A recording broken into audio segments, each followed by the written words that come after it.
Welcome to prime nine insider. నేను రాజు. ఇటీవల మనం సోషల్ మీడియాలో ఒకటి చూసాం. వలి అనేటటువంటి ఒక కోవా బన్ వ్యాపారిని మేడారం జాతరలో కొంతమంది యూట్యూబర్సు అతన్ని చాలా ఇబ్బంది పెట్టినటువంటి పరిస్థితి. ఆ కోవా బన్నులు ఏం కలుపుతున్నావు, ఆ కోవా బన్ ఇచ్చి ఎవరిని చంపేయాలని చూస్తున్నావు అని చెప్పేసి ఆయన్ని రకరకాలుగా ఇబ్బందులు పెట్టినటువంటి పరిస్థితి ఉంది. సో ఇప్పుడు ఆ వలీకి భారీ ఎత్తున సపోర్ట్ లభిస్తోంది. ఎందుకంటే ఆయన చాలా చిరు వ్యాపారి. ఆయన చాలా ఏళ్ళుగా ఆ వ్యాపారం చేస్తున్నాడు. కోవా బన్ను తీసుకొచ్చి ఇలాంటి ప్రాంతాల్లో, అంటే జనసమ్మర్దం ఉన్నటువంటి ప్రాంతాల్లో కొంచెం వ్యాపారం అవుతుందనే ఉద్దేశంతో వాళ్ళు ఈ బన్నుని విక్రయిస్తూ ఉంటారు. కేవలం వలి మాత్రమే కాదు, దేశవ్యాప్తంగా ఈరోజు కోవా బన్నుకి సంబంధించి చాలా వరకు ఈ వ్యాపారం చేస్తూ ఉన్నారు. అక్కడ చాలా టేస్ట్గా ఉంటుందని చెప్పేసి చాలామంది తింటూ ఉంటారు. మరి దాన్ని పట్టుకొని కొంతమంది ఆయన ఏదో ఇబ్బంది పెట్టేసినట్టు, లేకపోతే అది తింటే ఏదో ప్రాణాలు పోతున్నట్టు భారీ ఎత్తున కలరింగ్ ఇచ్చేసి ఆయన్ని తీవ్రమైనటువంటి ఇబ్బందులకు గురి చేసినటువంటి పరిస్థితి మనం సోషల్ మీడియాలో చూస్తూ ఉన్నాం. ఆ రోజు ఆయన్ని చూస్తుంటే చాలా బాధేస్తుంది. ఎందుకంటే చాలా రోజులుగా అక్కడ ఉన్నట్టు తెలుస్తుంది. ఆయన బట్టలు మాసిపోయి ఉన్నాయి, ఆయన మొహంలో చెమట పడుతోంది. తినమన్నప్పుడు తినేటటువంటి సందర్భంలో ఆయన పడినటువంటి టెన్షన్, అంటే అదే తప్పు చేస్తున్నాన టెన్షన్ బాగా కనిపించలేదు ఆయన కళ్ళలో. ఆయన ఏంటి అంటే, సో ఇది ఏదో జరిగిపోతుంది అంటే ఎప్పుడు కూడా మీడియాతో ఫేస్ చేసినటువంటి వ్యక్తి కాదు. మరి అలాంటి వ్యక్తిని టార్గెట్ చేస్తూ ఆయన పొట్ట మీద కొట్టాలని చెప్పేసి చేసినటువంటి ప్రయత్నం ఏదైతే ఉందో దీని మీద సోషల్ మీడియాలో కూడా తీవ్ర స్థాయిలో ఆగ్రహం వ్యక్తమవుతూ ఉన్నటువంటి పరిస్థితి. సో ఆ వలి ఎవరైతే ఈ కోవా బన్నుకి సంబంధించి వలి మనతోటి ఫోన్లో ఉన్నారో ఆయనతో ఒకసారి మాట్లాడదాం. వలి గారు, గుడ్ మార్నింగ్ అండి. గుడ్ మార్నింగ్, చెప్పండి సార్. అసలు ఏంటి, ఎప్పటి నుంచి మీరు ఈ కోవా బన్ను తయారు చేస్తున్నారు, అసలు అందులో ఏమేమి కలుపుతారండి? సార్ మేము దీంట్లో కలిపేది పాలు, చక్కెర, రవ్వ సార్. ఓకే, ఎన్ని సంవత్సరాలుగా చేస్తున్నారు సార్ మీరు ఇది? మేము చిన్నప్పుడు ఇదే సార్ వ్యాపారం సార్ మాది. ఓకే, అంటే ఇప్పుడు మిమ్మల్ని ఆడ మేడారం జాతరలో కొంతమంది చుట్టుముట్టేశారు, ఏదో మీరు ఏదో తప్పు చేసేసినట్టు మిమ్మల్ని టార్గెట్ చేసేలాగా మాట్లాడారు కదా. అసలు వాస్తవంగా పిల్లలకి తినిపిస్తే మాకేదో ప్రాణాలు పోతే అది ఇది అన్నారు. నిజంగా తింటే ఏమవుతుంది సార్ మామూలుగా? ఏం కాదు సార్. ఓకే, అంటే ఒక బన్ను తయారు చేయడానికి ఎంత ఖర్చు అయ్యిద్దండి వలి గారు? సార్ అది మేము కదా, అది మేము చేసేది ఓన్లీ కవర్, పాలు, రవ్వ సార్, అదే సార్ కలిపేది మేము. అది సార్, అది మా బన్ను గురించి కాదు సార్ మాకి. ఓకే, అంటే మీరు ఆ రోజు అక్కడ మిమ్మల్ని చుట్టూ కొంతమంది చుట్టుముట్టేసి, సో నిజంగా వాస్తవంగా చూస్తే కోవా బన్ అనేది మీరు ఒక్కరే కాదు, మనకు గువ్వల చెరువు అని ఉంది ఎక్కడ కడప దగ్గర, తర్వాత వచ్చేసి కర్నూలులో, సో చాలా చోట్ల ఇది తయారు చేసి అమ్ముతూ ఉంటారు. కానీ ఎప్పుడు కూడా రానటువంటి పరిస్థితి మిమ్మల్ని ఎందుకని వాళ్ళు టార్గెట్ చేసినట్టు మాట్లాడారు సార్? అది నాకు ఏం చెప్పాలో అర్థం అవ్వదు సార్ నాకు అట్లా సార్. ఓకే, అంటే ఎన్ని సంవత్సరాలుగా ఇది చేస్తున్నారు మీరు? మేము చిన్నప్పుడు ఇది వ్యాపారం సార్ మాకి, ఏ వ్యాపారం సార్ మాకి. ఓకే, అంటే ఎప్పుడన్నా ఇది తింటే ఏమన్నా ఇబ్బంది జరగడం అలాంటి ఏమైనా జరిగిందా సార్ ఎవరికన్నా? లేదు సార్, ఎవరికి ఏం కలేదు సార్. ఓకే, మొన్న మీరు కూడా ఒక వీడియోని రిలీజ్ చేశారు మీ చుట్టుపక్కల వాళ్ళతోటి మాట్లాడి. ఒక ఆయన అయితే నాకు 60 సంవత్సరాలు, నేను 60 సంవత్సరాలుగా తింటున్నానని కూడా చెప్పారు. నిజంగా ఓకే, అన్ని సంవత్సరాలు తింటున్నారు? అవును సార్, మా తాతలు ముత్తాతలు మా నాయన గురించి అమ్ముతున్నాం సార్ అది కబాబ్ అని సార్. ఓకే, అంటే దీంట్లో ఏమేమి కలుపుతారు, ఎలా తయారు చేస్తారు వలి గారు? సార్ పాలు, చక్కెర, రవ్వ సార్, అంతే సార్. ఓకే, దీన్ని తయారు చేసి ఎన్ని రోజులు దాన్ని ఉంచుతారు, అది ఏమన్నా ఉందా? సార్ 10 రోజులు ఉంటుంది సార్. ఓకే, మీరు ఇప్పుడు అక్కడికి వెళ్ళారు కదా, అక్కడికి వెళ్ళినప్పుడు ఒక రోజుకి ఎంత సంపాదిస్తారు ఆ కోవా బన్ వల్ల? అంటే సార్ మేము ఒకసారి 3,000 4,000 అమ్ముతాం సార్. మేము 5,000 కూడా అమ్ముతాం సార్ మేము. ఓకే, మాకు కూలి పడతా సార్, దాంట్లో అంతా తీసినా కూలి పడతా సార్ మాకి.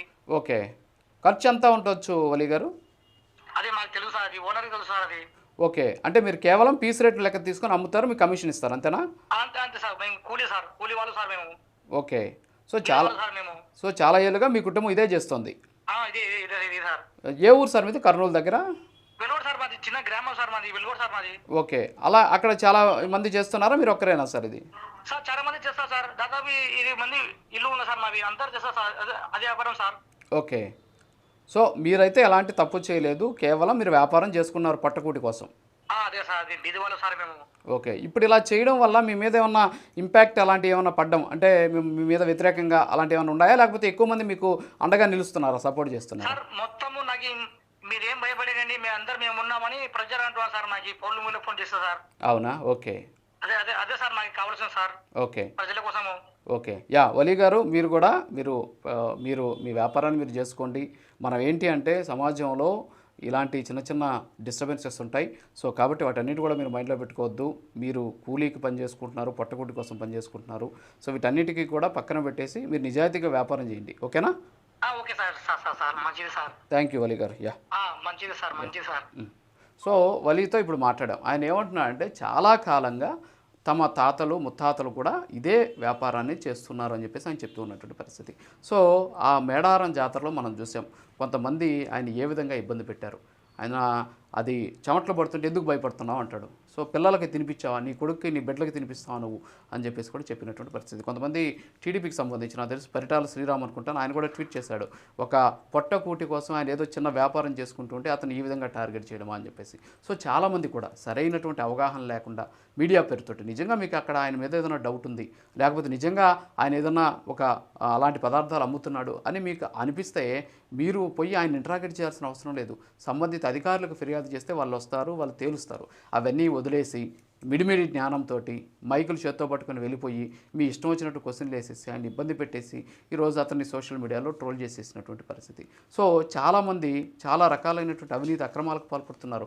హోటల్స్లో ప్రతిరోజు మీరు హైదరాబాద్కి సంబంధించినటువంటి ఫుడ్ సేఫ్టీకి సంబంధించిన వెబ్సైట్ కానీ వాళ్ళ ట్విట్టర్ అకౌంట్ కానీ వెళ్ళి చూస్తే భారీ ఎత్తున పెద్ద పెద్ద హోటల్స్ ఏ విధంగా కల్తీ ఆహారం అమ్ముతున్నారు అనేది మనకు స్పష్టంగా తెలుస్తూ ఉన్నటువంటి పరిస్థితి. ఫుడ్ జిహాదీ అని పేరు పెట్టేశారు. ఇప్పుడు ఫుడ్ జిహాదీ అని పెట్టేసి దీన్ని తినడం వల్ల ఏదో జరిగిపోద్ది అని చెప్పేసి గందరగోళంగా మాట్లాడారు. సో ఇక్కడ తెలుసుకోవాల్సినటువంటి అంశం ఏంటి అంటే రోడ్ల మీద అమ్మేటటువంటి ఫుడ్లకి ఎక్స్పైరీ డేట్లు ఉండవు.